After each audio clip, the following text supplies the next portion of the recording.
I left my fiancé at the altar after overhearing his family's secret. Then his ex gave me the truth he never would. I don't care if it's your wedding. If she walks in, I walk out. That's what I heard as I stood frozen in the hallway. Bouquet in hand, veil in place, trying not to drop the tiny bottle of perfume I was holding. The voice belonged to my future sister-in-law, Brianna. Loud, clear, and dripping with venom. She didn't know I was standing just outside the room, heart racing like I just sprinted through traffic in my heels. And maybe she didn't care. It was supposed to be the happiest day of my life. I'm Melanie, 29, a school counselor in Portland. I drive a sensible little gray Subaru, love cheesy 80s movies, and until that exact moment, I thought I was marrying into a kind, supportive family. My fiancé, Jason, is a landscape architect with the kind of smile that makes you forget how bad your day's been. He has a dimple on one side and a quiet kind of loyalty that made me feel, for once, safe. But standing there in that borrowed venue, a lakeside lodge in Bend, Oregon, all cedar and fairy lights, I felt anything but safe. She's not even really one of us, Brianna continued. She doesn't get it. She wasn't here when Mom got sick. She didn't grow up in the same house. She's not family. Jason stepped forward like he could fix this with a hug. Like this was just nerves or bad timing or something we could laugh about later. Mel, it's not like that, he started. But I stopped him with a look. Not like what? Not like your family just called me a stranger on my own wedding day? Or not like your mom and sister think I'm some outsider you dragged in off the street? He opened his mouth, but there was a beat of hesitation too long to ignore. That hesitation? That was its own answer. I turned away. My veil snagged on a branch of the decorative arch behind me, and I yanked it free so fast it tore slightly at the corner. I didn't care. I needed space.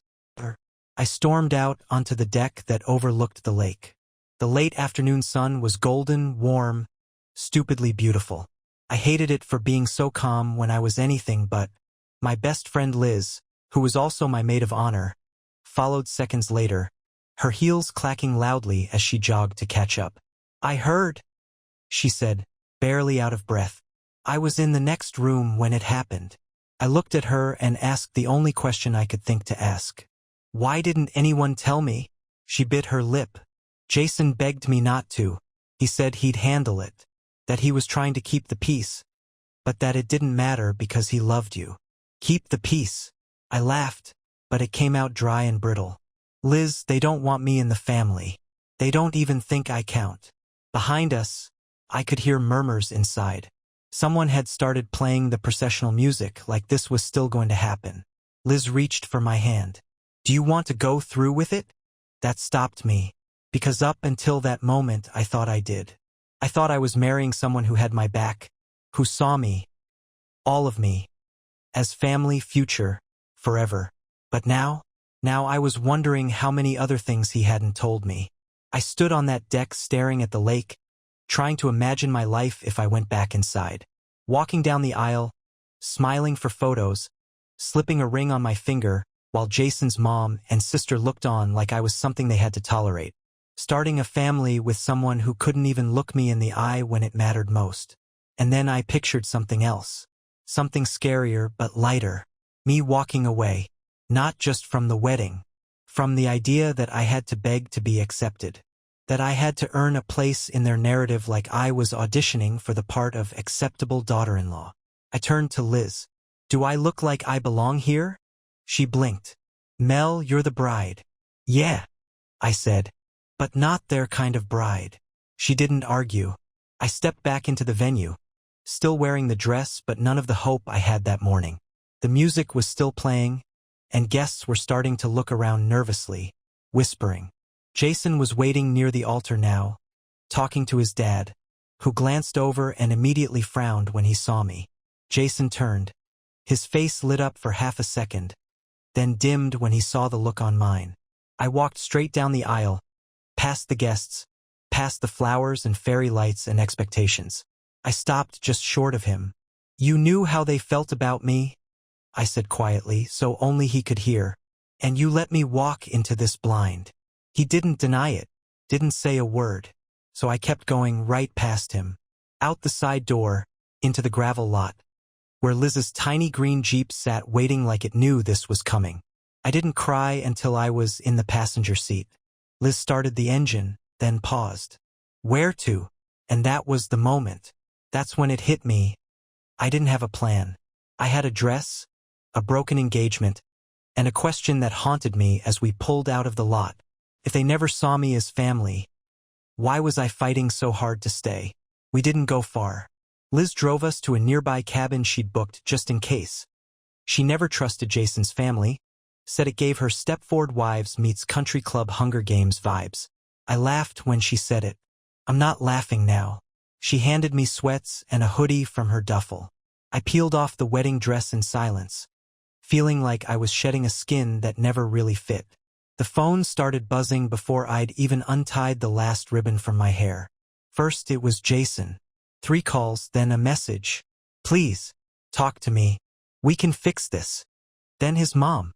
You're being dramatic. Don't ruin this for Jason. I blocked her. By the time night fell, my inbox was a wildfire of passive-aggressive texts, missed calls, and carefully crafted guilt trips. Aunt Denise sent a paragraph about disappointment. Jason's cousin Brittany posted a cryptic status. Some people just love drama, woman shrugging, medium light skin tone, with a photo of the altar, empty. But the worst one came from Jason himself at 9:14 p.m. You could have at least told me to my face. You humiliated me.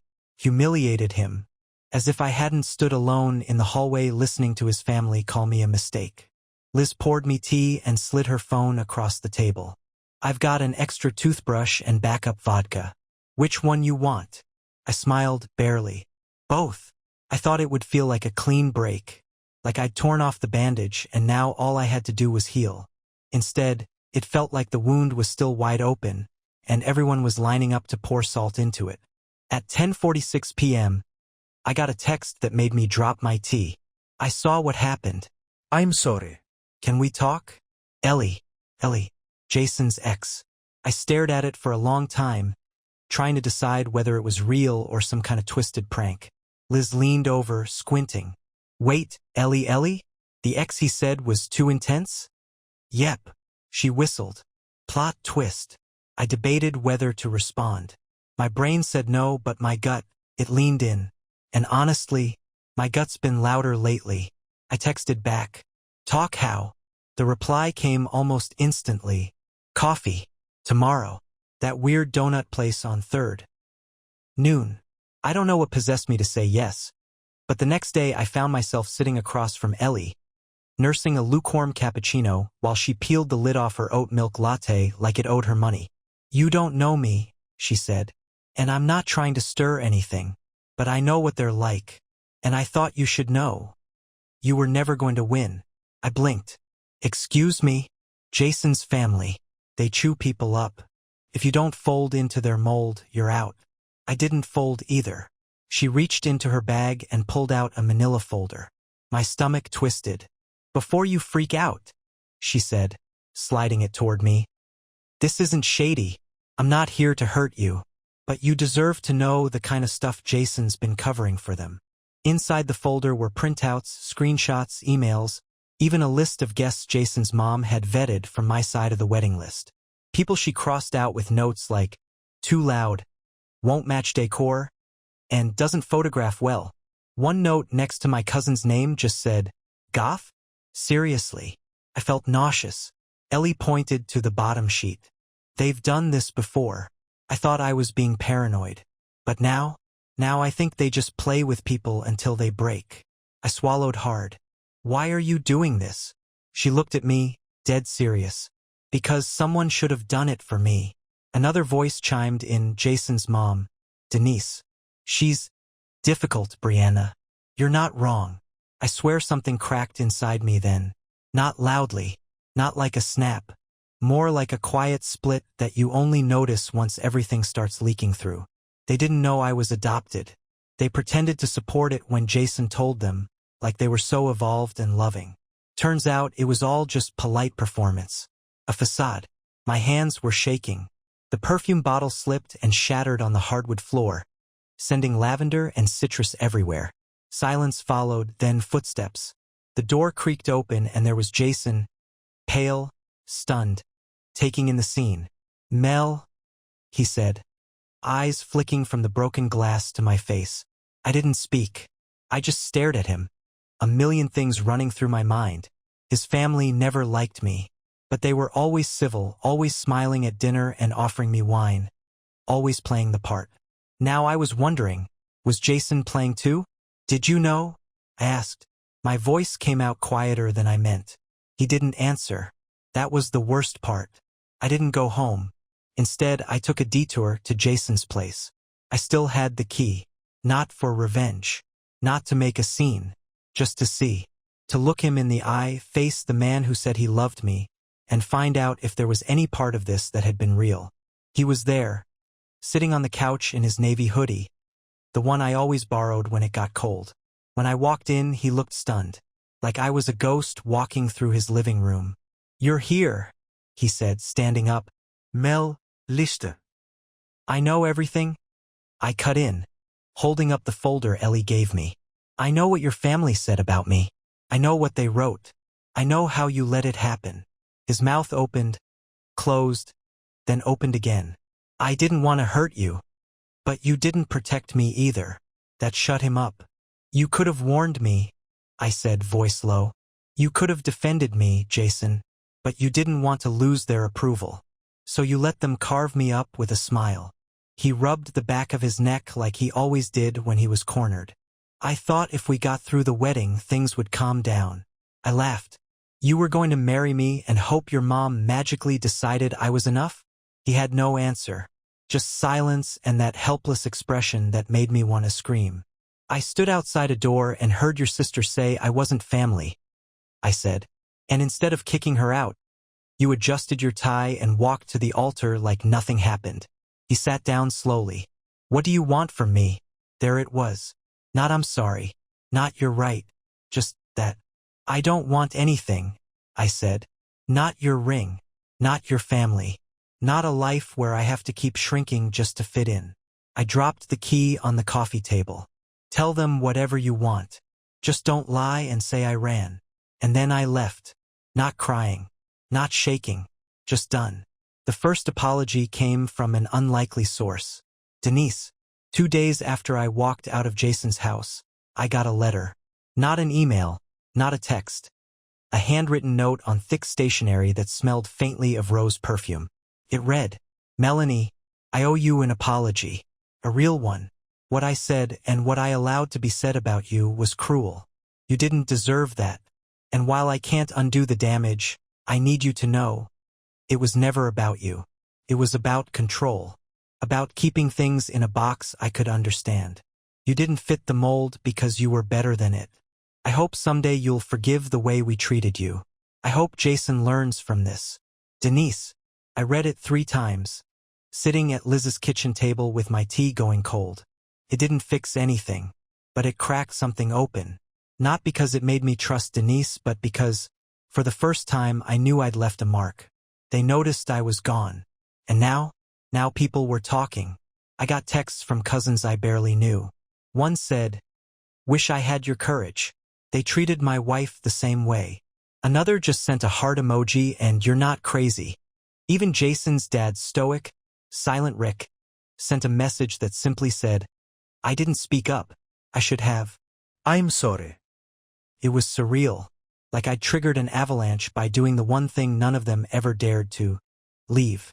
Liz leaned against the counter, arms folded, watching me carefully. "You gonna respond?" I shook my head. "Not yet." "Why not?"